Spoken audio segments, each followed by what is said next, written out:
My boss's entitled psycho wife treats me like garbage all the way up until the day that I quit, where she demanded that I delete my administration account that was incredibly important to the function of this company. But as a result, everything came tumbling down, as her job and reputation quite literally went down the drain. Here's what happened. Okay, so 15 years ago, I worked at a gas station as an opener. Because I was young and somewhat tech savvy, I was also the de facto IT for the 3 stores near me and had been heavily involved in setting up a new point of sale system for their 2 most successful stores when they were swapped from one gas brand to another. The company had also made me super admin on all registers just for ease of transition. And trust me, this will be important later on. Now, it's important to know that the owner's wife had been awful to me for the 2 years that I worked there. I got bumped to opener by her husband, and she hated having a man be an opener. Historically, every single opener was picked by her, and they were a woman. But her husband came and fired the previous opener for theft, while the 2 of us were swapping shifts. So I guess you could say I got a field promotion of sorts. The wife was constantly scrutinizing everything that I did, constantly calling me in the mornings to be rude and berate me for a bunch of minor things that I did wrong. She would say stuff like, "You use wet wipes on the area around the drink machine. I want you to use paper towels and spray." But the thing is that we were out of paper towels and the spray we had smelled like a hospital anyways. One time she even said, "I came in your store last night and there were 3 rows of Snapple apple, and you could probably increase sales by putting 1 or 2 of those rows to a different product." But it's like, are you kidding me right now? The Snapple fridge was 100% handled by the vendor, and we'd signed a contract that we wouldn't change the layout of the product. So basically, to summarize, she was awful to me because I was a guy. I also was the person who set up their point of sale system because I was somewhat tech savvy, and I was made a super admin on the registers that they had. Well, fast forward and I was desperately looking for work, which is when I found a temporary IT job, which then led to my current career. And since I got a new job offer, I gave her husband 2 weeks notice, but never told her, because I did my very best to avoid talking to her unless absolutely necessary. Well, when she did find out, it was Tuesday of my last week, and she legitimately lost her mind. She gave me a ton of stuff to do and worked me to the bone until 2:00 p.m. on the last Friday I worked. But finally, the time to depart forever came along, and she personally came with an office worker and stood by me and asked me to delete my account from the register. Now, I knew I was a super admin, and I had been told that if I ever left, I need to convert the account. And she had been told about this, but had long forgotten it. So I just said, you know what, screw it. I complied, and then I went to the other store and did likewise while she watched. And this is where my revenge truly takes place. I then go about my life and I start my new job, and I end up about 3 weeks in when I get a frantic voicemail and like 20 text messages and calls from her. I called the office worker who stood over my shoulder with her, and I got the scoop. She basically couldn't change any prices at all when new beer or soda prices started rolling out, and her new opener had just let it all pile up because she didn't know how to do it, and they were going to have someone come in and train her. They had a bunch of items 5 or 10% below the price they were supposed to be at, and margins on cases of beer are low, and this was completely destroying their profits. Once I thought it over, I texted her and I said, "You asked me to do this, and it's on video, and I have 3 witnesses. Namely, the person she had me training, the person I swapped with, and the office worker who 2 weeks later had quit the company." I then found out later that they ended up spending $6,000 to get the company back out to fix the issue. And the boss's wife legitimately had a Facebook page at one point with people legitimately planning to crap on her grave when she eventually passed away. So I obviously was not the only person she was awful to, but I do feel like I got one up on her, and it honestly feels so good. Oh man, I love this so much. The fact that she's like, "Oh, you need to delete your account right now," not knowing exactly how much crap she's about to be in my opinion, is beautiful. That is some beautiful revenge that she literally did to herself. Like, that is everything you could possibly hope for. And I love the fact that you gave her absolutely no help at all. You told her to take a hike and accept the punishment. And with someone like your boss's wife acting like this towards you, in my opinion, she absolutely deserves to be taken down. If you like Am I the Jerk, you're probably going to love Am I the Genius. Check it out, link down below in the description. Also, go to amithejerk.com/submit if you would like to submit your own stories. Today, I am incredibly depressed because I can't get past the fact that my best friend and my boyfriend of 7 years were very rude to me on our vacation, because right now I seriously don't know what to do. Here's what happened. Okay, as the title suggests, I can't get past the fact that my best friend and my boyfriend of 7 years were rude to me on our vacation. So for a bit of context, me, my boyfriend, and my best friend and her husband went on a vacation for 15 days. It was one of my dream vacations, and I spent a lot of money on it, so my expectations were very high. On another note, my best friend really likes my boyfriend because she thinks he's a really nice guy, which I totally agree with. But she also wants me to end up with him him. She tends to validate him a lot, even when I share with her some behaviors about him that make me sad sometimes. At our vacation, she of course continued to validate him, even in front of her husband, making comments such as, "Look at what he is doing for her, so lovely." However, she made a joke once towards me, which made me feel kind of sad. She said to me, "You don't deserve him." And then my boyfriend agreed, and that made me even sadder. Although she also makes fun of him sometimes, like she does with everyone else. Now, my boyfriend tends to be very caring towards others, and he seeks validation just like me, and we are both alike on this regard. However, since he is a little more passive, he tends to explode with me, and it happened on our vacation. For example, we were fighting about our suitcase, and the fact that I had more things than him in the suitcase that we were sharing, or even the fact that I did not want to buy a full day ticket for the metro, even though when I asked him about it, he agreed. But the worst was when he yelled at me in front of them because I was postponing going to the swimming pool to meet the other couple. And this is all because I was really tired. I cried a little during the night without him noticing because I was trying to figure it out on my own. After a few days on the trip, I started to realize that he was more distant, like sitting near my best friend, talking with her and her husband more, leaving me a little bit out. I decided to talk to him about my feelings, and he admitted that he needs to be more assertive sometimes and to not explode. And he agreed with my best friend because they get along really well, and that she elevates him to a pedestal, which just makes me feel even worse and maybe a little bit jealous. So I returned to him that makes me feel worse because he prefers the validation of others, and that she tends to do that with other people as well. In fact, she used to do that with my ex. I also talked with my best friend, and she said she was sorry and that it was never intentional. She thinks she was trying to welcome him since he is the newest of the four of us. But right now I feel like crap, kind of disrespected, and I've been considering getting away from both of them because they made me feel kind of sad and betrayed in part. More than that, I fear going on vacation with them in the future because I fear all of these feelings may be coming back. What should I do? Honestly, the way your boyfriend's yelling at you in front of other people, in my opinion, is a massive red flag. Like, first of all, it kind of seems like you shouldn't have your boyfriend around your best friend in the first place, because regardless of what she's saying, in my opinion, the way she's acting is a little bit weird. You mean to tell me she's willingly like going along with this and being like, "Oh yeah, he's so great and perfect, but by the way, I want you to stay with him, don't worry about me." Like, that can work sometimes, but in my opinion, it just doesn't seem right. But overall, I don't like the fact that your boyfriend yelled at you, and I don't like the fact that your friend did nothing to try and like, I don't know, avoid the situation or even like stay out of it in general. And hopefully for the sake of you and your relationship, everything works out the way that it's meant to. My 14-year-old nephew is an absolute nightmare to be around, and even though I've tried to correct him in front of his parents, he still gets away with his garbage, leaving me in a situation that honestly I don't want to deal with. Here's what happened. Okay, so where do I even start with this? My nephew is the second child, and his older brother is so well behaved and regarded more favorably. So this 14-year-old thinks that being a contrarian makes him interesting. Within the last 6 years, he has punched me squarely down below 2 times at family events, and I think you know what I'm talking about. The first time he didn't get in any trouble, and my sister and her husband were mad at me for calling him an idiot as I was fighting the pain. The second time, which was a couple of years later, he was forced to apologize to me, but he refused and ultimately never got in trouble for that either. And it's unfortunate because he does have brief moments where he can be cool, but a few minutes later, he's shooting his 2000 Nerf darts at me when I tell him to stop, all while aiming at my face and again down below, or trying to throw a kickball down there, or he'll just gesture like he's about to punch me without doing it. So I have to brace as if I'm gonna get hit anytime that I'm around him, or if there's any kind of clear shot. And I feel like such a loser for having to do that around him. He has no regards for anything and especially is careless, rubbing up against my mom's beloved Christmas tree ornaments or other decorations. My parents don't really say anything as they try to remain neutral towards all of their kids, as well as towards their only 2 grandkids. And right now, I don't know what to do. His brief moments of coolness are completely overshadowed by how annoying he is to be around, and I just don't trust him at all. Worst of all, I can't exactly be a jerk to him when he's acting normal, because then I'm asking for trouble. I try to remove myself from his presence, but our family gatherings are in a very small house, so it's very difficult. I feel like if he does it a third time, I'm going to fight back. He knows he doesn't get in trouble for anything, and anytime he's reprimanded, it's basically ignored. I don't know what to do, and I know if I stop going to family things, my parents and siblings will not acknowledge my side of the problem. Talking it out doesn't seem realistic, and he's too young to call the police on him. And yeah, that's how much it's driving me insane. What should I do? Okay, in my opinion, if he's actually 14 years old and he's punching you places he definitely should not be punching you, then you have every right to call the cops on him. Like, seriously, at this point, this kid's hitting you, and that is not okay. You've tried to talk it out with like the parents and figure out some kind of solution, and you've done everything you can, but you're like walking around paranoid. So honestly, if I was in your shoes and I can only speak to what I would do, to, I would absolutely get the police involved if these parents are not going to discipline their kid and control him from assaulting me. Because guess what? That really is assault. No matter how much he thinks it might be funny, he can't do that to people. And this is one of those scenarios where he can either learn the easy way or he can learn the hard way by the police showing up. My stepdad was incredibly petty and very nasty to me, especially when it came to me using the internet as a kid. So I decided to get some revenge by returning the favor when he was older and started living with me. Here's what happened. Okay, so when I was 20 years old, I lived with my mom and stepdad in his mom's house. I paid $400 in rent and paid for my own groceries and covered one bill. And this was to set me up supposedly for being an adult. I also shared a room with my 18-year-old sister. Later, I shared a room with her fiance. She also paid $400. The room was very small with a small closet. My sister and I both were in college and worked full-time. My stepdad would get mad because we would be on the computer until early morning hours doing homework or on social media. So he got a device and it turned off the internet, which we paid for, by the way, at 10 o'clock p.m. via some remote access. And if he got some kind of wild hair, he would just keep it off. Fast forward, and now he lives with me and my mom because he lost his house with some get-rich-quick scheme. He then started staying up late watching TV. Now I pay for all the streaming that he watches and I pay for the internet. He pays for no bills other than rent. Well, I put a limit on the internet, so now he has to go to sleep at 12 o'clock and can't watch anything until after 6 o'clock in the morning. And funny enough, he's upset that his TV no longer works past 12 o'clock. Well, he doesn't know that I put a limit on that and his TV only, while the rest of the devices in the apartment work perfectly fine. But if there's anyone that deserves it, it definitely is my stepdad. Wow, that guy is a piece of work. Seriously, turning off the internet all because you're up late, probably quietly doing stuff like homework or just being on social media? Like seriously, that's so stupid. There's no reason to be treating anybody like that and to be so weird and controlling. It's not like it's hurting you or anybody else. He was just being a weirdo, and that's not fair for you in the slightest. Now, in my opinion, I think setting the time limit to 10 o'clock would be really funny, but maybe it would be too on the nose for him to figure it out. But either way, I think this is some fantastic petty revenge, because from the sounds of it, your stepdad absolutely deserves this. Am I the jerk for not paying my friend back after I sent the money to the wrong Cash App account after she gave me the wrong account name? Because right now, I seriously don't know what to do. Here's what happened. Okay, so my friend let me borrow $150 2 weeks ago. She gave it to me in cash, so I was going to pay it back to her in cash. When I got paid this past Friday, I texted her letting her know I was going to drop it off to her on my way home from work. She then responded by saying to Cash App her instead, and then immediately followed up with her cash tag. Well, I sent it right away. But then about an hour later, she texted me asking if I could send it as soon as possible, but I replied saying that I did. She said she didn't get it, and at this point I started panicking, thinking that I sent it to the wrong person, but she responded before I did and said that she sent me the wrong username. And I just simply said, yikes, that's not good. Now, here's where things get really messy. She asked me if I could send it again, but I didn't have it. I'm struggling right now, hence the reason I had to borrow it in the first place. And even if I did have it, I don't feel like I should have to give it to her. If it was my mistake, I would have figured something out, but that is not the case here. But I didn't want to tell her that though. I didn't know how to respond, so I just said, well, let me call Cash App. But calling them was pointless because they pretty much said, well, good luck with that. I thought hard about what to say, but eventually I texted her back and I said, I called them and they said there's nothing they can do. I really don't have it, so I don't know what else to do. And she said okay. At this point, I haven't heard from her ever since then, and I figured that she was upset. I mean, anyone would be when they lose money, but this morning I found out that she really is pissed off at me. One of our mutual friends called me, and apparently my disgruntled friend believes that I should send her the money and figure out a way to get the other $150 back. But that's not gonna happen. Now, I want to call her, but I wanted to ask if I'm the jerk first, because right now I seriously don't know what to do. Okay, in my opinion, there is no way this is your fault. She sent you the wrong Cash App username. That is literally not your fault. You sent it off and said, okay, I sent it, thinking that she didn't have some kind of typo error of some kind. Like seriously, this could have been taken care of in cash, but she's like, no, send it Cash App instead. So in my opinion, I think you're completely justified by saying, no, I can't send this to you and I really can't help you, I'm sorry. Because in my opinion, she's the one that messed up and not you. My parents are neglecting me financially while they're living lavish lives. And at this point, I'm desperate for work and I seriously don't know what to do. Here's what happened. Okay, so I've talked before about struggling with money, but I wasn't entirely honest about my situation. My parents aren't struggling financially. They just refuse to help me out in any way, shape, or form. They buy themselves expensive things. They keep food hidden in their own personal fridges. And when I ask for even $1, they act like I'm asking for the world. I have no school supplies, barely any clothing fit me, and they refuse to support me in any way. I try tried to take control of my life and make a babysitting flyer asking my mom to share it with her friends. But instead of helping, she shut me down and started bringing up an old situation with her friend, someone who completely took advantage of me. Now, here's what happened with her friend. Last year, my mom's friend did my hair for prom, which I was really grateful for. After that, she started using me for free labor, making me help with her events and her venues. Now, I never got paid and I was just trying to be nice. One summer, she took me to a wedding venue under the impression that I'd just be watching her do makeup for experience. But when I got there, she suddenly forced me to do makeup on actual clients and basically said that if I got nervous, she would slap me. At this point, I was anxious and overwhelmed, and instead of teaching me, she kept pushing me aside and making me feel worse. Despite that, I still ended up doing more makeup than she ever did, and she only did 2 people while I did 3. On top of that, I helped move things around the venue and did whatever was needed. Later on, she locked her keys in her car and just completely flipped out on me, blaming me for it, yelling at me, and making a whole scene. Meanwhile, the people at the venue were also treating me like trash. They were talking badly about me behind my back, and this was happening even while I was helping them. I then had a full-blown anxiety attack. I ran to the bathroom crying, and I called my mom for help, but she didn't care. She just told me to deal with it. After everything, this woman only paid me $13 while she kept most of the money. I later messaged her politely, thanking her for the opportunity, but also letting her know I didn't want to help anymore because of how she treated me. I also asked if she could send my payments through my mom. Well, instead of supporting me, my mom got angry and told me that I had embarrassed her. She completely dismissed the fact that this woman threatened me, took advantage of me, and underpaid me. And my sister was the one who told me I was right to walk away. Well, my mom is now using this situation as an excuse to not support my babysitting efforts. She doesn't help me with money, food, or anything, yet she's blocking me from making my own. I've tried everything to earn money, babysitting, dog walking, applying for jobs, but nothing is working out. And now I'm at the point where I'm starting to beg. I don't want to keep living like this, because right now I am desperate to become independent and get out of this situation. Okay, first of all, this is not your fault, and I really hope you're able to get out of that house, because your mom and her friend are horrible people. First of all, this friend of hers absolutely should have paid you more than $13. It sounds like you did literally everything around there, and nobody supported you at all. And also, the way your mom treats you at home is just so inappropriate. Like, these people live in the lap of luxury, meanwhile you're sitting there struggling every single day. So hopefully you're able to get out from underneath them sooner than later, because these people do not sound like good people in the slightest. Am I the jerk after I told my ex-husband that I will not relocate me and my son just so he can move in with his girlfriend of 3 months? Because right now he is really pissed off and I'm not sure if I'm in the wrong. Here's what happened. Okay, so my ex-husband and I got divorced 5 years ago, and we have a split 50-50 custody of our 10-year-old son. We have always had an amazing co-parenting relationship, and I even considered us friends. Well, that all changed when he got a girlfriend 3 months ago. We have both dated and it's never been a problem, but this time it's different. I found out through a friend that he is dating a girl that he cheated on me with in the past. It stung a little, but I've moved on, and this was over a decade ago, so I let it go. We have always agreed that if we introduced our son to a partner, we would let each other know. So after I was dating my boyfriend for a year, I introduced him to our son, and I let my ex-husband know like we had agreed. The next week I go to our son's hockey game and I see his girlfriend. Not only has he not told me personally that he's dating her, he didn't tell me that she had met our son. After 1 month of dating, he introduced her to our son and never let me know. This caused a huge fight, and nothing has been the same ever since then. It's now been 3 months, and he calls me today asking if I would consider moving 3 hours away. He says the plan would be that him and our son will move in with his girlfriend, and I will get my own place nearby. And when he said that, I lost it. To preface, we live in our hometown. Our entire family is here, and this is the only town my son has ever known. So I said, absolutely not. I'm not leaving my home, my job, and my family so that you can play house with your girlfriend of 3 months. He's not allowed to relocate our son, by the way, so that's why he asked me to come too. Well, apparently he was so mad at me and couldn't even believe my reaction. He said he knew I always wanted to leave our hometown, so he didn't expect me to react negatively. Leaving my hometown does not mean moving 3 hours away with no friends or family to make his life more convenient just for his long-distance girlfriend that he barely knows. He said he thinks that this is what's best for our son and that he knows it would be hard to move away from family, but his girlfriend would provide him a loving and stable environment. He also doesn't think that this would be awful for a 10-year-old to have to move 3 hours away from everything he's ever known and also lose the life he had with his dad by moving in with a girl he's known for only,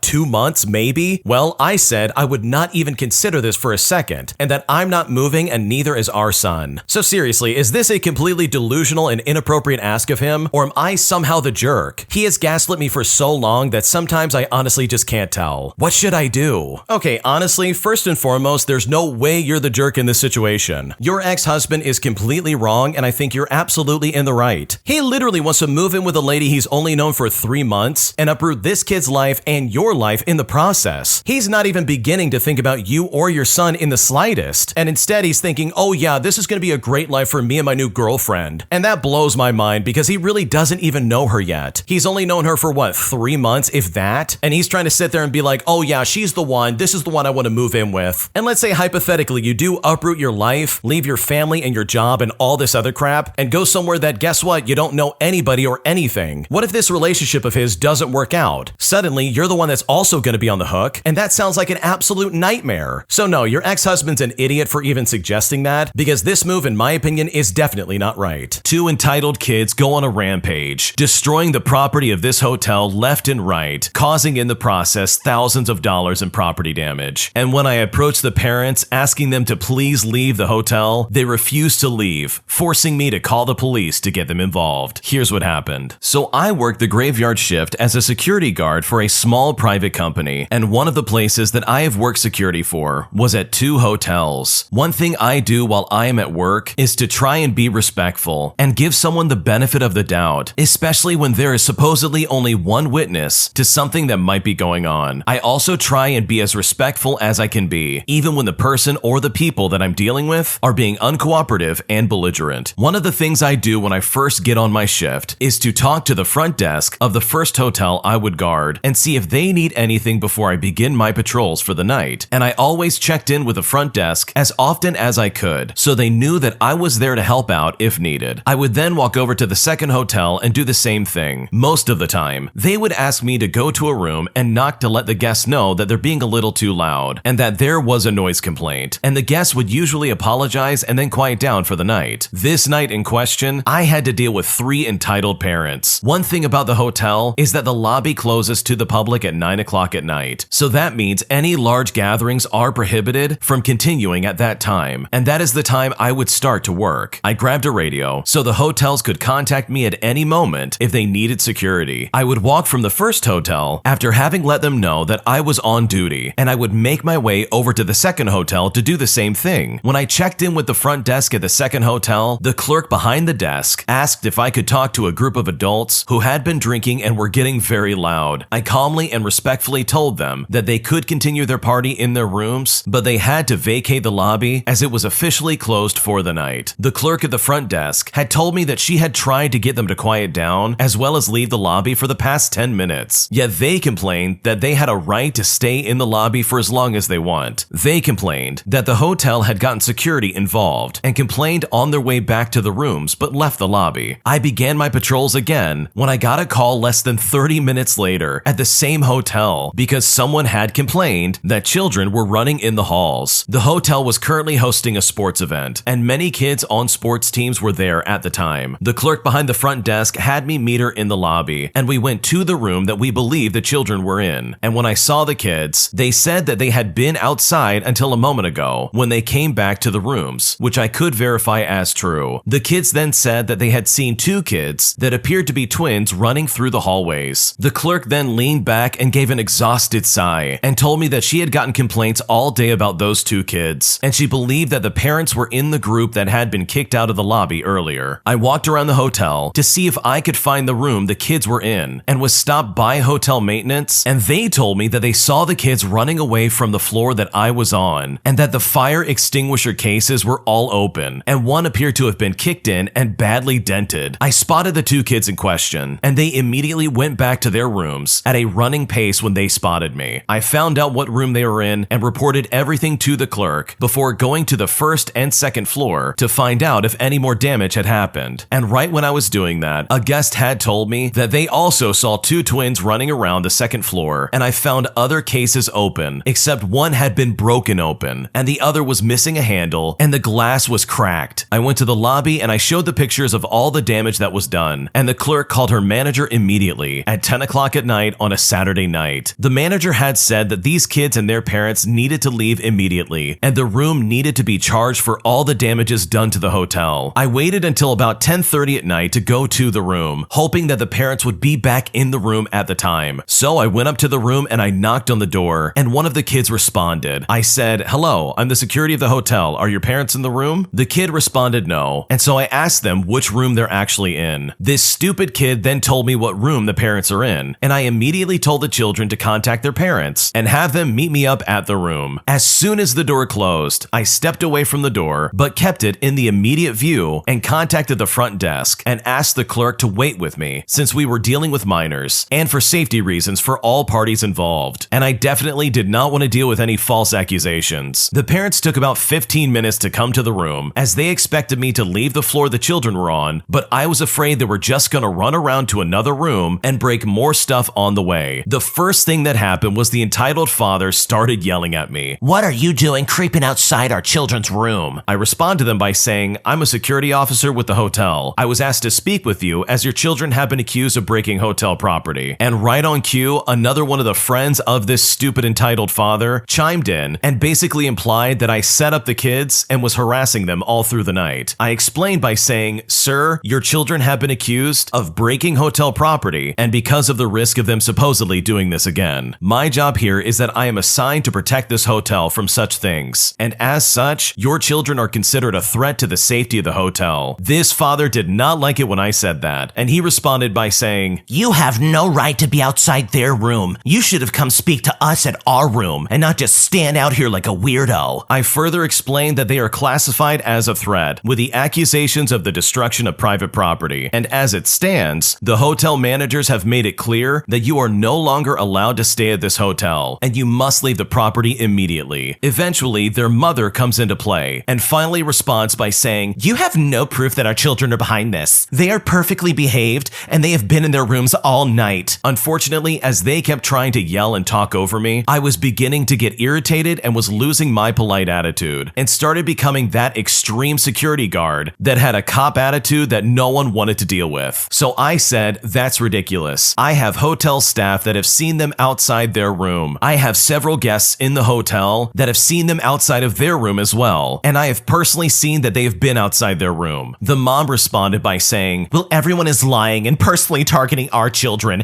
including you. There are many children here that could have been the culprits behind these accusations, but you're just choosing to blame everything on our children." And at this point, I simply had it. I responded by saying, "I don't care if you believe me or not. You need to leave the property immediately." It was at this moment that the entitled father got directly in my face. He said, "I don't have to do anything that you say, and we are not leaving. I work for the FBI." And after he said that, I looked at him straight in the eye, and I demanded that he show me his federal credentials, proving to me that he is a part of the FBI. The state that I live and work in states that if you identify as a member of a local or federal law enforcement or as a federal employee, you have to show your credentials, even if you live in another state. The entitled father said he didn't have to until I told him this exact law. He then told me that he left them in the room and he needed to go get them. When I was able to confirm that they didn't want to leave, I calmly walked back to the hotel lobby, but not before this stupid entitled friend chimed in by saying, "Go ahead, that's right, just leave. You know you are wrong and that you have nothing to prove." As soon as I was on the elevator, I got on the radio with another clerk at the front desk, and I told them to call the local sheriff's department. And I told her the entire encounter and explained that they were now trespassing on hotel property. While the clerk was on the phone, the night auditor came in, and I briefed him on what was going on. The entitled father came down and began demanding the hotel give the family a full refund or they were not gonna leave, and that they couldn't do anything as he was in the FBI. He unfortunately severely scared the two clerks that were still on shift and made the night auditor nervous with this, and I told them to let law enforcement know that the man was claiming this. Thankfully, they went back to their rooms after realizing that the hotel would not budge, and they then stayed in their rooms for the rest of the night. I checked all the hallways just in case, but thankfully, they remained clear for the rest of my shift. Law enforcement showed up at about 3 in the morning, and when I explained everything to them, they became guarded, especially when I said that there's a man who's claiming to be a part of the FBI, and that he might be dangerous, if you know what I mean. Law enforcement said that they could take the family away as they were trespassing, but there was little that they could do. The parents told the officers that I had not talked to the parents parents, nor had the hotel spoken to them about anything. The entitled father and his friend started demanding information from the hotel about the clerks involved and all of my work information. I told them that I was not allowed to legally give out any of my work info outside of the name of my work. It wasn't true, but the guy believed it and said he would contact my work and make sure my superiors hear about me and how I was just a complete jerk. The rest of the night was uneventful, and the entitled family stayed in their rooms, but that was because they didn't want to leave, and the night auditor was a nice guy and didn't want to kick the children out at 4 a.m. with nowhere to go. Since the kids of these entitled parents were connected to a sports group, and there were about 10 to 15 rooms all connected under the group, the hotel decided to charge each room with the destruction of property and attached a report from the hotel staff that had been written up by myself as well as them to make sure it was known why each room was charged over $500 in damages. One of the fun things about that night is that one of the sheriffs that showed up was a friend from high school that I haven't even seen in 10 years. So either way, it was nice to catch up, despite the fact having to deal with these entitled parents. Those people sound absolutely obnoxious. I mean, is it seriously that hard to watch your kids and make sure that they don't destroy private property? Like seriously, what kind of awful parents are these people? Not to mention the fact that they basically tried to shift all the blame over to the security guard as well as the front desk itself, trying to intimidate them into doing nothing, basically trying to strong arm them into getting their way. And while this didn't have that much of a happy ending, it did cause some financial strain on everybody on the team, and it exposed this stupid family for the people that they really are. So hopefully the next time they go to a hotel, they're able to act correctly, because otherwise they might not be so lucky and they probably will get kicked out at 4 a.m. If you like Am I the Jerk, you're probably going to love Am I the Genius. Check it out, link down below in the description. My entitled mother's behavior towards me and my girlfriend has significantly changed and become incredibly weird ever since she found out that my girlfriend's pregnant. And now she is bombarding us with names that we have to pick from when it comes to naming our unborn child. Here's what happened. So my girlfriend and I have a baby on the way, and there is not much time now until the baby is due. This is going to be my mom's first grandchild, and I appreciate that she's super excited, but she's being way too controlling and overprotective. Quite early on, she was bombarding us with names that either myself or my girlfriend didn't like. She took offense to it and started accusing my girlfriend of being too fussy, as well as being too controlling or not giving me a choice in the matter. For me, a lot of these names were associated with people I've met in my life and had bad experiences with. And my girlfriend works in a nursery and had seen many kids over the years with most of the names suggested who have been either very dirty or not looked after properly, or were really just naughty children that she didn't want to associate with naming her own child, which I'm completely fine with. I see exactly where she's coming from. She did eventually calm this down until recently when things started to escalate. I had a Christmas present for my girlfriend delivered to my mom's house as nobody would be in at my home. She decided to wrap it and write a label on it as being from our future child with a name that she picked out. I politely asked her not to do that as I didn't like her doing that in the slightest. I said it's a nice thought, but that is not going to be his name next year when he's celebrating Christmas. So essentially, please just cut it out. Now, when I said this, my mom threw a massive fit. She basically accused me of being selfish and ungrateful. She was throwing at us all these names under the sun, and basically we didn't want any of them, and she didn't like that we didn't like her Christmas tag. The way she was acting was really just obnoxious. Eventually, over the Christmas period, my girlfriend and I both agreed on a name that we both really liked and we really connected with. But of course, my entitled mother decided that she hates it and has since started bombarding us with new name suggestions, trying to deter us away from our current choice. And as a result of dealing with this on a daily basis, this has truly started to become very stressful for me as well as my girlfriend. It's our baby and my mom's behaving like it's hers. She wants to pick the names and it's everyone else's fault simply because we don't like the names that she's giving us. It's as if we've offended her beyond recognition simply because we don't like the name she's giving us. Both my grandma and my stepdad think that she's also being controlling, but also acting like this baby is hers. But unfortunately, if either of them say anything to my mom, she will probably just try to shut them down and kick them out of her life. My grandma even fears for my baby ever getting in my mom's arms because she truly seems very unstable. For a bit of context, my grandma has dementia and my mom won't even take care of her or visit unless my stepdad forces her to. Her number one priority right now is this baby, and it's really getting to be too much. She's behaving behaving stupidly, and she's really acting entitled to something that she really has no claim over. Yeah, your mom's being ridiculous. I mean, seriously, it's just a name, right? Like, why is she getting so bent out of shape simply because you don't like the name that she's trying to pick out? Like, does she not remember that this is not her kid, and this is not someone that she has any control over when it comes to raising that child or even naming it? And how weird is it that she tried to label a Christmas gift with a hypothetical name that she picked out for this child that hasn't even been born yet? Like, that's straight up weird if you ask me. And I think the grandma is onto something. This mom definitely does not sound super stable. I mean, she won't even take care of her own mother, and she only visits if she's forced to. And that's really not fair for anybody involved. So honestly, name this baby whatever you want. And I think just for the sake of it being a principle of the matter, I would absolutely avoid anything that your mom would suggest. It sounds like you're already gonna do that, but based on what you've described, I would really just stay at arm's length with this lady, because she doesn't sound like she's a good mom in the slightest, and if anything, I bet she's gonna try and be weird when your child is finally born. An entitled customer at our hotel tells on me to his mommy, making false claims about me and making a huge scene about everything. And after getting removed from our hotel, he tries to hit me up for a date on a dating app. Here's what happened. So I had a lady come down asking for my assistance in her room due to a disagreement between herself and her boyfriend. She said he had caused some property damage to the hotel, and she just wanted someone there in the room with them while he packed a bag to leave, so nothing else was damaged. So I grabbed the cordless phone and I head up there, as there are two of us on the desk that day anyways. I get to the room with her and I just chill in the living room while the guy is in the bedroom packing his bag and speaking quietly on the phone. I don't go near him, as he isn't doing anything to cause alarm at this time and is packing a bag to leave. I can't hear a single thing he is saying, and I just make small talk with the female and her kids. 10 minutes into me waiting up there, a woman barges in as the door was not completely shut, and she starts going off on the other lady and myself. She started saying that she heard her son telling me multiple times to get out of the room and how I was being rude and saying all this garbage back to him. At this time, the man comes out of the bedroom with his bag packed and suddenly starts screaming at me too, claiming everything she is saying to me is correct. And at this point, I'm super confused. I'm also bewildered about how this went from me quietly being there to make sure no damage happens to the hotel property to me suddenly getting yelled at and screamed at. They demanded that I leave the room, and as a result, I officially called the cops. Not only did I call the cops, but a few rooms down heard what was going on and they called the cops too. But I stayed in the room still, as I had noticed some hotel items damaged in the room earlier. I stay on the line with the police while this lady still yells and screams in my face until one finally appears in the doorway. He enters, I get off the phone and ask to be let out of the room, since there is now police presence there, to make sure that no damage happens to the room. He lets me out and another officer comes up and asks for my side of what happened. I explain everything to him and I let him know that the lady is not allowed on our premise after she leaves with her son. I get on the elevator, which so happens to have my coworker on it, as she's coming up to see if I was alright. 30 minutes have passed by at this point too, by the way. That's how long they were yelling at me. And when I saw her, I literally just broke down. Straight up panic attack. It took me a good 2 hours to fully be okay again. But that is not even the best part of this story. Funnily enough, about 2 months later, the same guy who lied about me yelling at him tried to hit me up on a dating app. But instead of entertaining any kind of interaction with this creep, I told him that he should probably go check with his mommy and see if she's yelled at any other customer service employees since the last time that she screamed at me. And after that, I straight up blocked him and moved on with my life. So hopefully I never have to deal with this guy or his mother ever again. That sounds like an absolute nightmare. First off, it would be a big red flag if anybody came down and was like, hey, I have an altercation going on. Can you please sit up here to make sure that nothing goes wrong with the hotel? My first thought would be like, nope, I'll call the police and they can do it. Like seriously, this is straight up a domestic issue. And this is a situation that I absolutely would not want to be involved in. So good for the original poster for basically getting out of this unscathed, because this really could have gone differently if you're not careful. And what on earth is wrong with this guy in the first place? He straight up lied about you on the phone just to try and rile up his mother with these false accusations that you've been yelling at her kid. And mind you, this is an adult man. Like seriously, he can't just pack his bags and get out of there. He has to make a scene on the way out. Regardless, hopefully they never come back to that hotel, because that sounded absolutely miserable, and if I got yelled at like that for 30 minutes, I would probably be shaken up just as badly as well. My boyfriend uses his emotions emotions against me and has gotten in the habit of breaking down and crying anytime I have a disagreement with him or anytime I ask him to do something. And at this point, I simply don't know what to do. So I don't even know where to start with this one. My boyfriend and I have been together for 4 years. It's been a pretty good relationship up until the last year or so. I have always been very empathetic towards my boyfriend, as well as towards any emotional or physical pain that he might be going through. I'm the type of person that cries because other people are crying, and I've always been just like that. My boyfriend himself doesn't hide his emotions. If he is feeling sad, angry, upset, he will freely express that and cry when he needs to. Lately though, it seems that he is weaponizing his feelings to use them against me. He knows how upset I will get when he is upset, and has known this since the beginning of our relationship. Within the last year or so, whenever we are having an argument or even a civil conversation that doesn't seem to be going his way, he will break down in tears and start sobbing about how I don't love him and we should just break up if I don't actually care about him. This behavior hurts me deeply, and I will usually drop the conversation to try and comfort and reassure him. This used to happen with big arguments, but for the last few months, it has happened literally any time I have an opinion or we have any kind of conversation that he doesn't agree with. I feel as though this has extended beyond the point of rationally feeling pain and into the point of manipulation. He has literally brought himself to tears before so that I will drop everything that I'm doing just to go and get him a glass of juice. This has all reached a peak about 3 months ago when I asked him to do the dishes while I made a grocery run. He began to throw a fit about how he was playing video games with his friends and how I could just do the dishes before I left. I asked him to please just pause the game and do the dishes because I really just needed to get to the store before it closed down. He immediately broke down into tears and started sobbing about how I treat him like dirt and that his life doesn't run on my terms, and that if I truly loved him, I wouldn't be treating him this way. Now, instead of feeling any type of sympathy or empathy as I have in the past, I was just completely numb. I watched him sob in front of me without feeling anything. I had no desire to comfort or console him. I think I may have even felt a little bit of disgust at the realization that this type of behavior has been going on for a while, and I was just too blind to see it. Since then, I have felt no sympathy towards his pain whatsoever. I still love him, and I want to be with him, but when he breaks down and cries in front of me, or whines that he is stressed out or upset, I literally feel no sympathy or any desire to comfort him in any way, shape, or form. I don't know what's wrong with me. I feel like this is turning me into a terrible person or something else. On the other hand though, he has used my empathy against me for so long that it seems like that part of me is broken. I have no idea what to do at this point. I don't know if I should bring this situation up to him. What should I do? So let me get this straight. Your boyfriend started crying because he didn't want to do the dishes? Like, what is going on? This absolutely is manipulation at its finest. Seriously, this is unacceptable, and hopefully you can see that this is a big problem. He is clearly using your compassion against you, and he's basically trying to play you so that he never has to do anything in this relationship pretty much ever. For some context, he is an adult man. He is 25 years old. For him to break down and start crying over small things like that makes me think that maybe he needs to see a doctor of some kind. It's either that or he seriously is playing you. So I think either way, a conversation really does need to happen if there's ever any hope that this relationship could last, because the way your boyfriend is treating you is so inappropriate, and you absolutely do not deserve to have to put up with that. My entitled boss demands that I work overtime, all while explicitly making fun of me and mocking me for choosing to take unpaid overtime. So I decide to get some petty revenge, as I start denying any of his extra requests outside of my job description, as well as anything outside of my work hours. And as a result, I truly made this guy's life miserable. Here's what happened. So I work as a mariner, and my position on the ship is mate. Below me are my deckhands, who are responsible for the labor work, like painting, grinding, maintenance, line handling, cargo ops, stuff like that. Above me is the chief mate, who's the second in command, as well as the captain, who is, obviously, in charge of everyone and the responsible individual for the entire ship. We are officers, and we do the planning for navigation, ship handling, training, payroll, stuff along those lines. I work for a private company that pays me by a day rate, which is a 12-hour workday. I work 1 month on and 1 month off. Like most industries, we are undermanned. We can't hire enough to fill all the positions. Now, this ship I work on is even harder to crew up, mainly because of the captain. He's got a notorious reputation for being an absolute jerk, so people find all sorts of ways to not come onto his boat. And if they do, they only work one tour and never come back. I join joined this ship in May, and for the last 7 months, it's been kind of a nightmare working with this captain. He's a narcissist, he condescends everyone, insults everyone, works us like dogs, never thanks us, and is just an all-around class act. You know these types of bosses. They never let up, they push you to the limit, and it just makes you hate work and hate your life. With that said, I've been working 15-something 18-hour days because we're so short-handed. I'm doing all sorts of work that's not in my job description. I had to do cargo ops, handling mooring lines, maintenance, all in addition to my mate duties. I'm a very hard worker, I'm a team player, and I never say no to working. The thing is, we don't get paid for any more than 12 hours of work a day, so all those extra hours I worked are just unpaid. It absolutely burns me and I hate it. But like I said, I'm a team player. I want to make sure it's safe for my guys. I want to make sure that the operations get completed and that the client stays happy, so I do what is asked of me no matter what. I'm also the cook, and I was cooking lunch every day for my crew and making dinners too. Now, we don't have an official cook on board because this is considered a small crew and a small ship. Generally, you're on your own for breakfast and dinner. I was so good at my job that the captain and the chief mate passed their duties on to me, so they can just sit back and relax. Chief mates and captains have a lot of paperwork to do, but I was handling that for them too up to this point. Well, one day, I'm just completely burnt out with these 15 to 18-hour days. I get into a discussion about how the captain, as well as the company, is stealing my wages because I'm working more than 12 hours a day. I asked him if I could show up to watch an hour later than my scheduled duty. I work a swing shift, which often overlaps both the captain and the chief mate, so it's not unheard of or uncommon to let guys show up late, especially if they're working more than 12 hours the previous day. Well, once I asked to sleep in for an extra hour, everything started to fall apart as he started insulting me, calling me names, and saying all sorts of nasty things to me. He then finishes this verbal beatdown with a really terrible grin. He says, "You know, mate, you never had to work overtime. You could have just said no." I was steaming at this point, but I just replied with, "Okay, roger that," and I called it a day and I went back to bed. And this is where my malicious compliance really began. The next day, I'm already on watch, and he comes on to work and asks me what's for lunch. I say, "Nothing, I'm not cooking today." He then asked me if I pulled anything out of the freezer yet. I responded by saying, "Nope," so nobody had any real food for lunch. They all just made sandwiches and ate chips instead. Later that day, he said, "Hey, I need you to go finish painting the rescue boat. The guys are busy with the other projects, and I want this done today." And it was at this point I felt like being petty. So I said, "Well, Captain, since it's not in my job description, I respectfully am going to decline." We then get into a little bit of arguing, but eventually he concedes. The very next day, he pulls this same thing on me, asking me what's for lunch, and then asking me what we have that he can cook real fast. I respond by saying, "I don't know, Captain, I didn't check. Cooking isn't my job, remember? So I don't plan on doing it." He then rushes to cook some whole chickens in an hour, and they come out raw, and it really ticked off the crew. Nobody even touched his food. This routine lasted a whole week until it was the end of my tour and I got to go home. I returned to duty a month later, and he thought I would forget or try and let it slide, but I absolutely did not do that. For the next entire month-long tour, the captain had to do the cooking because the chief mate and I refused to do it, and he complained because he had to wake up early and prep the food. I was already doing all of that when I was cooking. I just didn't complain about it. Now, I enjoy cooking, but I was willing to stand firm on this hill and not let it go. I refused to let him win this battle. I did not cook one meal. To be petty, I made myself delicious food and did not share it. I refused any work that wasn't in my job description. What's he gonna do? Write me up on disciplinary for not doing someone else's job that isn't mine, or for not working past 12 hours? That's not happening. Understand, at this point, I was physically tired, I was burned out, and mentally drained from doing everybody else's job and taking all this garbage from him. I did ask for another transfer to another ship, but I got denied. So I'm just stuck on this ship with this captain. But now he knows where I stand. I haven't cooked or did any extra duties ever since then. And that's what you get for taking advantage of a good worker and always insulting them. Good for the original poster in this situation. Here's the thing, if you have a good boss and a good working environment, I'm sure this person would not have any problem with stepping up and doing something just a little bit extra. That just means you're passionate about what you're doing, you enjoy the people you're working with, and you're willing to go the extra mile to get things done. Like, sometimes it doesn't need to be that rigid. But when you have a boss that treats you like garbage and basically mocks the fact that you're going above and beyond what is asked of you, then if that's how they want to be, then you absolutely can flip the script and say, sure, I can do the same thing, and then start denying any of their extra requests outside outside of your 12-hour workday, which by the way, that's a long day. And the fact that they were going several hours over that at the end of the day just to try and get everything done, as well as make sure that everything ran smoothly, is really insane to me. I can't imagine doing that. That had to have been exhausting. And the original poster has it right. Like, what is the captain gonna do? Write them up for not doing someone else's job? It really is brilliant, and it's a beautiful story. So hopefully for the original poster, they're able to get by this next month of work and eventually get transferred to another ship, because that captain sounds absolutely mentally exhausting. And if I was in your shoes, there's no way I would ever want to put up with that. If you like Am I the Jerk, you're probably going to love Am I the Genius. Check it out, link down below in the description. My boyfriend's mother is constantly coming into our house unannounced, and no matter what I do or say, she is constantly overstepping my boundaries, and I feel on edge and I really don't know what to do. So my boyfriend and I have been dating for a year now. We met online and are from different states on opposite sides of the country. We do have a significant age gap as well. He's 39 years old and I'm 25. When things got serious, we talked about moving in together. I was in a position to move, so I came to him. He comes from a well-off family as well. Everyone has multiple cars. He gets an allowance. The cleaning lady comes in and takes care of the house. Stuff like that. I'm from a totally different upbringing though. Middle class, small town, well off enough to take a vacation every year or two, but not well off enough to have my college or vehicles paid for. I moved into his home knowing it was next door to his mother's place, and after having spent plenty of time with her, I knew the broad details about the financial situation she was in. Since moving in, I found out it was his mom's idea to build the house and have my boyfriend move into it next door. And to top things off, my boyfriend didn't even tell her that I was moving in as well. That is, until I was here with all of my belongings. She is the one who has paid for the house, furnished it, and basically decked this place out. Because the house is freshly built, there are still a few minor things that need to be worked on and finished up. My boyfriend's mom makes these appointments and doesn't tell me or her son, and then just shows up with a contractor or the pool guy or anyone else that she has scheduled to try and maintain the house. If we're out of town, she'll still just come over and fix things in the house too, without letting us know. Stuff like staining the furniture, sealing the grout, and these projects are in our private spaces like our closets, bedrooms, and bathroom. Now, when I moved in, I got rid of all of my furniture and decorations, mostly because I wanted to start fresh in this house with my boyfriend, but I'm hardly even allowed to decorate anything. The only thing I have in the house on display that is mine is my plant shelf, which his mom always comments on when she's over. She moves my plants around, she cleans anytime there's dirt or crumbs on the ground, and has even put my struggling plants out of sight outside. I decorated the house for Christmas and made it very modern and very classy, but she came over when my boyfriend and I were out and moved my decorations around and added a bunch of cheesy ones that were old and in the garage. My boyfriend was just as upset as I was and told me I could take them down, which I definitely did. Fast forward to the next time she's over and she actually confronts me about it. She says to me, "Why did you move them? Those are my son's decorations. What about what he likes?" And when she said this, I was so taken aback, I was just speechless. I've also asked her to please give me a heads up when she's coming over so I can have some kind of privacy, which she agreed to, even though she was a little bit disgruntled. But even then, she still ignores this boundary. She will just walk into the house with no warning, no knocking, and simply make herself at home. She'll comment about me being lazy if I'm just relaxing in the house, and she'll start deep cleaning things and power washing stuff. Even though, mind you, our house is very neat and tidy. I feel like I'm on edge constantly around here, and I'm completely detached from my environment. I have no control over the house that I'm in, and I'm anxious that somebody's gonna walk in on me in the house and invade my privacy at any time. Whether that's the mother-in-law, the contractor, the pool guy, the maid, anybody. It is so stressful all the time. I love decorating, and I used to always have a project I was working on in my old house. I don't have any friends here yet, so I don't even have another space to go to. My boyfriend seems to agree with my concerns on his mother being very intrusive, but doesn't want to upset her. He seems uncomfortable with the idea of my decorating and doesn't understand why I don't feel at home. Is there any hope to change this situation? Where do I even start with this? What should I do? This is really inappropriate behavior. Like, don't get me wrong, it's totally fine that your boyfriend and you are living in a house that your boyfriend's mom did build. Like, that's okay, there's nothing wrong with that. It's the fact that she's literally coming in whenever she wants and basically moving stuff around and cleaning it and doing all this stuff without asking or at least giving you a heads up. That, in my opinion, is really not okay. Like, can you imagine if you're taking a shower and someone just walks in the bathroom ready to start doing some maintenance that you had no idea about, I'm pretty sure I would freak out if that happened to me. So this lady seriously needs to learn some boundaries. And I honestly think this is gonna have to come from your boyfriend. I mean, does he not see that the way she's acting is really intrusive and it's really inappropriate behavior? Like, based on what you've described, there's really nothing wrong with what you're doing. Like, you're legitimately just decorating the house and putting plants up. Like, it's nothing that's really groundbreaking. But she is constantly moving stuff around and just being very intrusive. So if you want any kind of change, I can guarantee you it's gotta start with your boyfriend. Because in my opinion, he really does need to be the one who makes the first move and tries to set some kind of boundaries with this invasive mother. An entitled customer intentionally pours out his beer on the floor that I'm trying to clean up just to try and make a mess and upset me. But I end up getting the last laugh as this guy gets kicked out of the establishment by our biggest bouncer in the bar. Here's what happened. So I am a longtime server, bartender, and food truck employee and have had my share of nasty encounters. However, this one most definitely takes the cake, and I don't think I've ever been this angry in my life. Like, legitimately, I've never been so close to putting my hands on a customer. So on New Year's Eve, my restaurant hosted a ticketed, closed party with open bar and open food. We've done this a few times in the past, and it's usually a pretty crazy event, as you could probably guess. For context, my restaurant is 2 floors. Around 11:30 p.m., my manager, who was so amazingly under the influence that she was of no help at all to anyone, walks up to me and takes about 5 minutes of inebriated speaking to explain that there is a spill on the steps going down into the lower level and it needs to be cleaned up. Now, I do genuinely care about people's safety, and by this time, a lot of people are under the influence. So I thought that any wet stairs, as well as women who are under the influence in high heels, had me moving pretty quickly. We were legitimately at capacity, and there was just no way I was getting a mop bucket through the droves of people all milling about. So I just had to use some towels to get it up. I get downstairs and it's a nightmare. The stairs are at this horrible intersection between the bathroom and the dance floor. And even though people are mostly surprisingly polite, they are still all pretty under the influence. And I'm on my hands and knees trying to clean this stuff off the floor. Also, we were meant to dress up and look nice, but here I was in a tube dress trying to clean this up while still trying to exercise some modesty in the slightest. So anyways, after a few minutes, I get the stairs completely dry and have moved onto the floor, and this stupid guy, the customer in question, walks up to me with a full glass of beer. He looks at me, looks at the spot on the floor where I just dried it up, and then looks back at me. He then mimes as if he's slipping on ice, even though he's not, and then looks at me in the eye and actually pours out his drink onto the floors. Not just spills it, pours it. Time stood still for a second, and I swear on everything that's dear to me that I saw this man's life flash before my eyes. It's one of those situations where I'm just incredibly flabbergasted that I could barely respond. I look at the floor and then look at the man, and all I could say was, "Hey, thanks for that," with poorly concealed rage. To make matters worse, he gets up in my space and goes, "Oh, I bet you're gonna call your boyfriend now, aren't you? Go call your boyfriend." And it just reminds me of the joys of being a woman in the service industry. No, I won't be calling my boyfriend, but I will be calling our biggest security guy down here, who will have you out of here in 30 seconds flat. It's ridiculous that these people will treat our labor as if it's nothing, treat us as if we're scum, and then pretend to be shocked when they're kicked out of the establishment. Anyway, I was so overrun with anger that I just dropped the towels where I was and walked away while praying that this guy slips in the puddle of his own making. But much to my disappointment, that doesn't happen. Thankfully, my mostly sober manager eventually went down and finished cleaning up the mess for anyone concerned. And much to my pleasure, the security guy did get involved and got rid of this customer pretty soon after that. What an absolute weird jerk. Like, he quite literally looked at this lady on the floor, who is clearly not supposed to be on the floor cleaning up this mess, and said, "You know what? I'm gonna make things worse," and just blatantly pours out his drink all over the floor. Like, what is wrong with him? I mean, it seriously seems like he was trying to cause problems on purpose, just to try and make this lady's life just a little bit more miserable, but also to possibly cause other people to slip. Like, that's really not okay. That's a really good way of just getting banned from the establishment and never being allowed back in ever again. So it's good to hear that the bouncers had this person's back, and that this lady was able to get the last word basically and have this guy thrown out. Because you know what? Being a server, as well as in the food industry, is hard enough as it is. And it only makes matters worse when you've got some weird guy getting up in your face, asking you to go call your boyfriend for some kind of confrontation after he's the one that instigated it in the first place. An entitled Karen tries to boss around my grandma, but my grandma simply would not take it, so she steps up and puts this entitled Karen in her place. Here's what happened. So when my grandmother was younger, she moved from the countryside to the big city to get a higher paying job. Me and my mom were both born and raised in the big city, and we both still live in the house that she left for us. She is much older now, and she moved back to her summer home in the countryside, living there full time, because in her words, it's quieter there, and she is too old to handle the city nowadays anyways, so she wants to leave it to the youngsters. She does come to visit every few months or so, and stays with us for a few weeks. She spends these weeks complaining how the world has gone crazy, and the city is not like what it used to be. People are so rude nowadays, and it's just the typical boomer stuff that you would expect. Also, despite our protest, she insists on helping around the house, as well as doing our shopping from her own money and taking on the chores, claiming me and my mom work too much as it is. On one of these days, she decided to go shopping. She has to take me shopping with herself, because she can't carry all the bags anymore, since she always insists on buying way too much stuff that we don't need. But we know that she just wants to help our grocery budget. And she can't take my mom because my mom won't let her pay. I can't talk back to her like my mom, so I usually just go with her. I don't know if this is a thing in other countries, but here, there are usually special offers, like if your total is above a certain amount, you get a special discount on a specific item. Today, it was a packet of black tea. Now, we hate black tea as a family. My awful father used to love black tea, and he would talk me and my mom's ears off about his tea time, as well as order us around and force us to bring him his tea at specific times with very specific brewing methods. He would never differentiate between the taste if we brewed it wrong though. I knew this because I would intentionally mess up his tea on purpose, and he would never realize it. He would pitch a fit if we did it wrong when he was watching us brew it though. So needless to say, my family just does not like black tea. So we are waiting in line, and there is this absolute horrible Karen in front of us, berating the cashier about not scanning items fast enough. She barks, "Add the special discount tea after you're done too." At this point, we were already annoyed because she has a very terrible voice, and it was horrible to listen to. And you know what? I'm starting to think that all Karens kind of get the same kind of voice, because every word that comes out of their mouths is so unpleasant that their vocal cords just start rotting away. Now, the cashier did warn her that her total did not add up to the required amount, so she won't be getting the discount. She can still buy it from the regular price though. This Karen then has a brilliant idea, and she suddenly sweetens her voice. "Oh, don't you worry, just add it to my auntie over here, if she does come up with that amount, please." She then actually gestures to my grandma without even looking at us once, like we don't even exist. Now, my grandma doesn't take anything from anybody, and in true boomer fashion, she can be a bit of a Karen herself. So I immediately grab her arm, trying to prevent anything from popping off. The cashier thankfully takes over and says, "I can't do that, ma'am. This lady might also want the item for herself." The Karen then said, all the while still not acknowledging us, and also dropping the act entirely, she starts screeching about how she has kids at home, and that if she doesn't get this deal, then they're just gonna starve. Seriously, lady, it's tea. Do you really expect them to start chewing on the tea? My grandmother then gestures to me, her 182 centimeter tall granddaughter, and yells at this lady, "Well, I've got kids too, and I'm absolutely gonna get that tea. You can pay full price for all I care." The entitled Karen looks me up and down, and I guess she has the right to do so because, well, I'm pretty big, twice the size of my tiny grandma even, so it actually looks rather funny. Nevertheless, she tries again, her voice less sweet and more commanding this time. "Come on, auntie, don't be a mean old lady. My kids need the tea. They really like this brand, and they've been doing very good at school, so they deserve it. Just give it to us, come on." And with this, my grandma launches into a tirade about how rude youngsters like her are nowadays, how she didn't even ask first or offer to help pay, how her kids deserve a better mother before they deserve some tea, and about how I probably deserve it a lot more than her kids because I just started my first job after graduating. She also said how this lady should mind her own appearance before assuming that someone is their auntie, and she just went on and on. This entitled Karen knows that she can't win against this tiny grandma at this point, so she just pays in a hurry during this lecture and scurries out the door. So what's the moral of the story? The best way to deal with a Karen sometimes is to become a Karen yourself and dish their garbage right back at them. The original poster's grandma sounds absolutely the coolest. I always love it when someone has the confidence to put somebody in their place who very clearly needs to be put in their place. I mean, this lady literally pointed over to some random person and said, "Oh, it's okay, this person will buy it." Like the actual audacity of someone to try that on someone they don't even know and then expect the other person to just go along with it. Like, is this lady that big of a bully where she'll do whatever it takes just to get the good deal? Absolutely obnoxious. So good for this grandma for not putting up with this for a second. She handled this like a boss, and it's really cool to see that she handled this like a pro. An entitled Karen and demands that I give her spoiled, rotten child a brand new gaming PC on Christmas Day. And despite telling her that I wasn't going to do that, she simply refused to take no for an answer and became more irritable and more unreasonable, thus forcing me to turn the tables and put her in her place in front of her entire family. Here's what happened. So my brother had married my sister-in-law a year or so prior, and I had grown very close with both her and her kids, referring to them as my nephews instead of my step-nephews. Furthermore, my brother already had 2 kids of his own, of which my step-nephews immediately took in as their siblings, so the family dynamic there has honestly been great. When my nephews all found out that I was into video games and worked with technology, they expressed so much interest in the games they loved, as well as telling me about the new animes that they enjoyed and so on. It did not take long for them to tell me that they were interested in PC gaming, playing games like Fortnite, Minecraft, Roblox, and I had already taken mental notes that I was going to build each kid a starter gaming computer. Mind you, this was several months before Christmas. I even asked my brother and sister-in-law if they were okay with the idea, and they gave me the green light. The plan was to get these PCs to my nephews on Christmas Day, so I called my brother, and he told me that his sister-in-law's sister, who I will now refer to as the entitled Karen of this story, had invited him and his family over for Christmas. He then informed me that my mom and I were also invited. I was worried because I had only gotten gifts for my brother's kids. I mentioned this to him, and he said, "Oh, don't worry about it. There will be a gift exchange there, so everyone will be getting their gifts." So I packed the gifts up, picked up my mom from her house, and I went over. After an extremely boring night, we finally got to the gift exchange. The entitled Karen of this story and her child were hogging up most of the attention, so if anyone got a gift, they would immediately look for another gift to open for their stupid child or for herself. I kept my gifts hidden away until the very end. My nephews all received gifts and trinkets that you would find in the 25-cent section of a dollar store, basically stocking stuffers, all from this entitled Karen. All the while, my brother and sister-in-law bought the entitled Karen's kid a new Nintendo Switch, some games, and some gift cards. I honestly felt bad for my nephews, as the best gift they had ever gotten from any of their aunts or uncles before was maybe a $25 Nintendo gift card or something like that. Once I confirmed that all the gifts were given out, I handed my nephews their gifts. They opened the gifts and their faces lit up. They jumped up and hugged me like crazy, thanking me profusely, one of them even being in tears. They were super excited to start playing on their computers. However, I felt daggers in my back as I looked around and I saw that the entitled Karen was just staring hard at me. And that's where everything popped off, as this entitled Karen acted in a way that I did not expect. The funniest thing about all of this is that everyone was so happy for my nephews. They were looking at the computers and they were saying, "This is awesome." After a few minutes, the entitled Karen's child comes over to me and says, Hey, so